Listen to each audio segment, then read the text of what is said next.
네, 안녕하세요. 저는 더운하중의 김규환 부장입니다. 오늘은 예비 건축주님들을 찾아뵙고 상담을 할 때 건축주님들께서 저에게 가장 많이 하셨던 질문들을 좀 모아서 건축주님들께 설명드리는 그 자리를 준비를 했습니다. 집을 지을 때 어떤 준비를 해야 되는지 되게 막연하신 분들이 많을 텐데요. 지금 제가 드리는 설명들을 좀 들어보시면 이런 것들을 준비하고 내가 알아가면 되겠구나 하실 수 있을 겁니다. 그럼 지금부터 제가 설명을 드리겠습니다.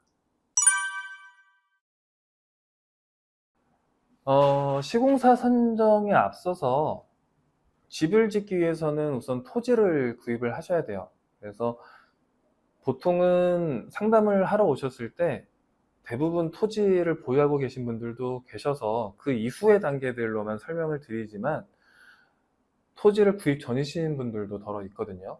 이제 간단하게 우선 토지 구입을 하실 때 먼저 고려하셔야 될 것들에 대해서 한번 설명을 드릴게요. 토지를 구입할 때는 우선 가장 먼저 중요한 것은 내 땅이 도로와 접해 있어야 됩니다. 도로에 붙어 있지 않으면 우선은 집을 지을 수 없는 땅이에요. 그걸 맹지라고 합니다. 도로가 있어야만 차가 진입을 할 수 있고, 건물을 지으려면 내 땅 안에 차가 주차할 수 있는 공간이 무조건 있어야 돼요. 근데 도로가 없다면 차가 진입을 할 수가 없는 거고, 주차장 구성을 할 수가 없는 겁니다. 주차장은 뭐 벙커 주차장이나 이런 것도 있지만 간단하게 허가사항에서는 주차 라인만 그려놔도 주차장으로 인정을 받거든요. 근데 도로, 진입로가 없으면 아예 그거 자체가 불가능하기 때문에 건축 허가를 받을 수가 없습니다. 그래서 가장 먼저 고려할 것은 내 땅이 도로와 붙어 있는지, 그리고 이어서 이제 주변에 뭐 상수, 그리고 하수 처리 시설, 뭐 오수 처리 시설, 그리고 전기, 통신 이런 것들 부수적인 시설들이 기반이 되어 있는지, 그 다음이 이제 내가 지으려는 건물의 평수가 들어갈 수 있는 땅인지예요. 이것은 건폐율과 용적률이라는 것으로 확인할 수가 있는데, 간단하게 그 땅의 지번을 토지 이음이라는 사이트가 있습니다. 그러면 내 땅의 뭐 규제 형태라든지 뭐 건폐율, 용적률들을 확인할 수 있는 사이트인데, 토지 이음이라고 검색을 하시면 들어가셔서 거기에서 땅의 지번을 쳐서 검색하시면 바로 확인이 가능합니다. 그래서 이어서 말씀드리면 건폐율 같은 경우는 만약에 이 땅이 100평의 땅이라고 가정을 했을 때 건폐율이 20% 나온다. 그러면은 한 층당 최대 20평까지만 지을 수 있는 땅이라는 겁니다. 100평이라는 면적의 땅을 가지고 있으면서도 최대로 지을 수 있는 한 층당 면적은 20평이라는 거예요. 근데 만약에 건폐율이 40%가 나온다. 그러면은 100평 중에 한 층 최대 40평까지 지을 수 있는 땅이라는 거예요. 그래서 이 건폐율이 중요합니다. 나는 단층으로 30평은 짓고 싶어. 그렇다면 건폐율이 20% 나오는 100평 땅은 절대 안 되죠. 적어도 땅이 150평은 돼야겠죠. 건폐율이 20%라면. 그래서 땅의 면적을 더 넓은 땅을 구입을 하셔야 되거나 아니면 건폐율이 더 넓은 땅을 찾으셔야 되는 거라고 말씀을 드릴 수가 있고요. 추가적으로 용적률은 그 건폐율의 제한 범위 내에서 몇 층까지 올릴 수 있는지에 대한 내용이에요. 그래서 만약에 20%의 건폐율에 80%의 용적률을 가진 땅이다. 그러면은 20%, 20%, 20%, 20%, 4층까지 건폐율을 다 쓰면서 4층까지 지을 수 있는 땅이라고 보실 수가 있는 겁니다. 그래서 우선은 땅을 구입하실 때는 이런 부분들을 고려하셔서 선정을 하시면 될 것 같고, 그 이후에는 뭐 향도 중요하겠죠. 아무래도 남향을 바라볼 수 있으면 가장 좋을 것 같고요. 그 다음에는 그 향의 뷰가 어떤지, 뭐 또 나아가서는 풍수지리까지도 고려를 하시는 분들도 계실 텐데, 뭐 주변의 인프라, 뭐 상권이라든지 이런 것들, 병원 이런 것들도 같이 한번 체크를 해보시면 좋을 것 같습니다. 그래서 이렇게 해서 토지에 대한 준비를 마치신 이후에 하는 일들이 시공사 선정이에요. 그래서 시공사 선정은 아까 제가 말씀드렸던 사항들을 토대로 해서 고려를 하셔서 시공사 선정을 하시면 될 것 같고요. 그 이후 일들은 시공사에서 같이 가이드를 해드리면서 진행이 됩니다. 설계부터 해서 인허가, 그리고 착공, 그리고 완공이 되면 준공검사, 건축주님께서 입주하시는 것까지, 입주 청소 다 모든 것들을 진행드리기 때문에 그 이후부터는 시공사와 별다른 문제가 없으시다면 매끄럽게 진행이 되실 겁니다.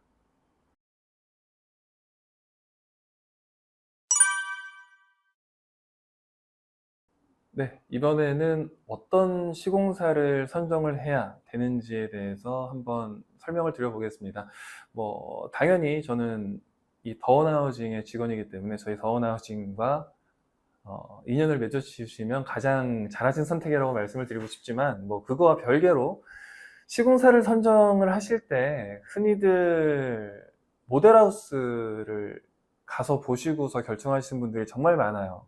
근데 모델하우스 같은 경우 그 시공사에서 보여주기 위한 목적으로 지어진 건물이고, 실제 모델하우스를 보시는 것보다는 그 집이, 그 시공사가 실제로 지은 집, 실제 건축주님께서 거주하고 계신 주택, 그리고 신축이 아니라 적어도 2년에서 3년 정도는 지난 주택을 방문을 하셔서 살펴보시는 것을 훨씬 추천드립니다.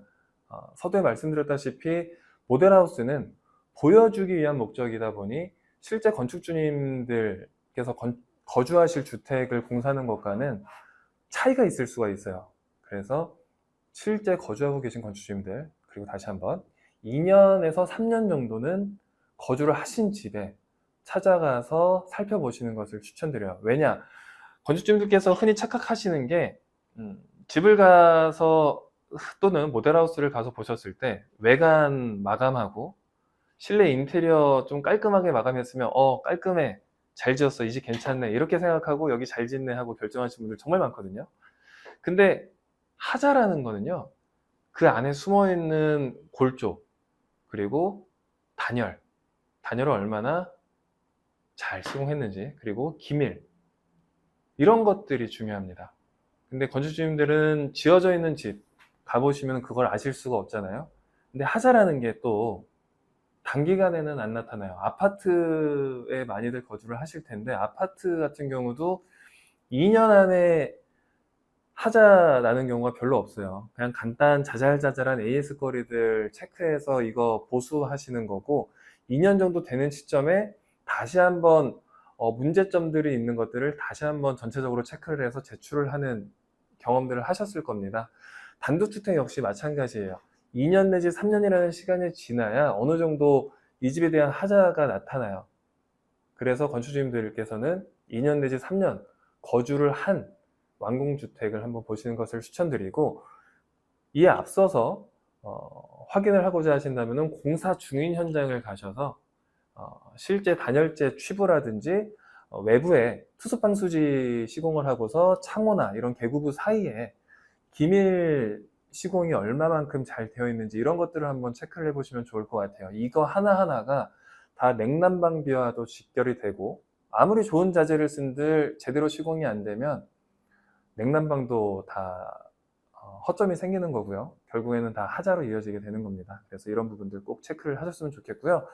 또 한 가지, 시공사를 선정을 할 때 대부분의 시공사들이 평당가 시스템, 평당가 안내를 드리고 몇 평을 지으실지 대략적으로 금액을 대입을 해서 대략 이 정도 나옵니다 하고서 그 금액의 10% 계약금을 받고 바로 시공계약을 체결을 합니다. 그러고 나서 설계를 들어가요. 그렇게 되면 설계가 완료된 시점에는 내가 계약했을 때의 금액과 아주 많은 차이가 발생하는 경우가 정말 많습니다.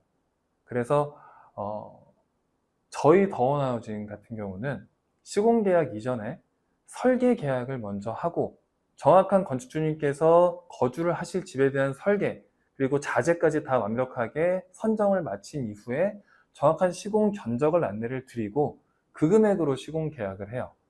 이렇게 되었을 경우에는 공사 금액에 변동이 없습니다. 근데 시공계약을 먼저 하는 곳은 거의 대부분 설계가 끝났을 때 공사 금액이 다 변동이 되기 때문에 건축주님의 예산 계획에서 많은 차질이 생기게 돼요.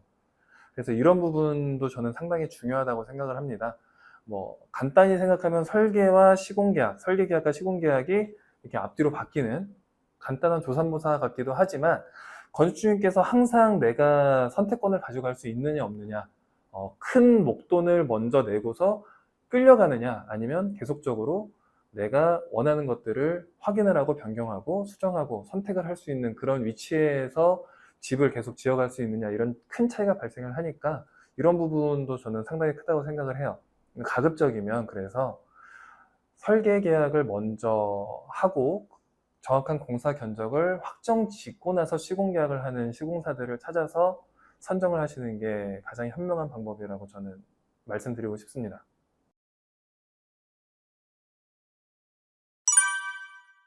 여기까지 그 예비 건축주님들께서 상담 시에 가장 많이 하시는 질문들 몇 가지를 좀 취합해서 안내를 드렸는데요. 건축주님들께 많은 도움이 되었으면 좋겠고요. 어느 시공사를 선택을 하시건 결국에는 건축주님들께서 시공사를 선정을 하시게 됩니다.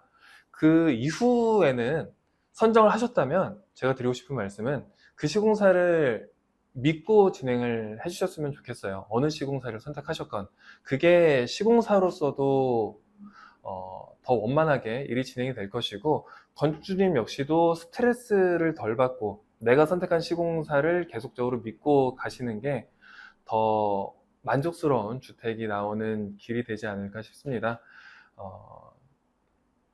여기까지 제가 설명드리겠고요. 또 더 궁금하신 거나 또 질문하고 싶으신 게 있으시면 저희 홈페이지에 홈페이지 문의도 있고요. 저희 회사 대표번호로 전화 문의 주셔서 또 질문해 주시면 더 자세하게 또 안내 도와드리도록 하겠습니다. 네, 김기환 부장이었습니다. 감사합니다.